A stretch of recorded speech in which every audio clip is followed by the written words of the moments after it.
So I'm here with Bob Gale, co-writer and producer of the Back to the Future trilogy. This is his first time in Sydney, Australia. What's it like to be here, Bob? Fantastic. I love the weather. I love the whole vibe.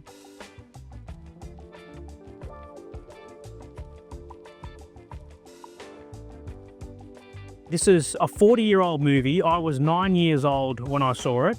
It changed my life. It was the biggest movie of 1985. Are you surprised that you're still talking about this film that you created with Bob Zemeckis 40 years later? Absolutely, I'm surprised. I could have never predicted this future. In fact, if this Bob Gale could go back in time to 1980, when Bob Zemeckis and I were struggling to write this script, and I walked into our office and I said, hey, do you guys know what's going to be going on in September, October of 2025? We would have both said, old man, what the hell have you been drinking?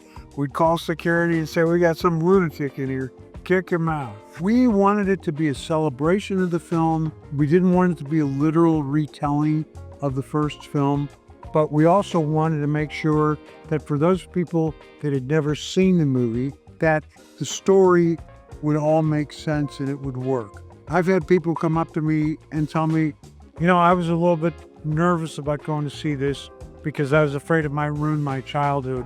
And then after they say, oh my God, it's so good. Are you telling me that you built a time machine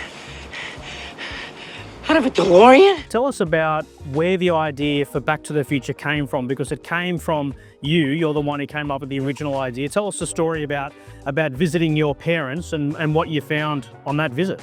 Now, I went to the same high school my dad did, and I'm thumbing through my dad. Lo and behold, is the president of his graduating class. I'm thinking to myself, wow, if I had gone to high school with that guy, would I have even been friends with him? That's when the proverbial bolt of lightning struck me, and I said, there's a movie. A kid goes back in time, and he goes to high school with his dad. Hello? Anybody home? Hey, think McFly. Now, can you clear up a fan theory? There is still some original footage that was shot when Eric Stoltz was in the role, and Thomas Wilson, who plays Biff, is pretty sure about that. What's the truth? Yes, that's true. I believe there are 2, possibly 3 shots that are actually Eric Stoltz. And people often ask me, what's your favorite memory of shooting Back to the Future? It's the first night that Michael J. Fox came on the set. I really don't think the movie would have been anywhere near as good. Who's president of the United States in 1985? Ronald Reagan. Ronald Reagan, the actor?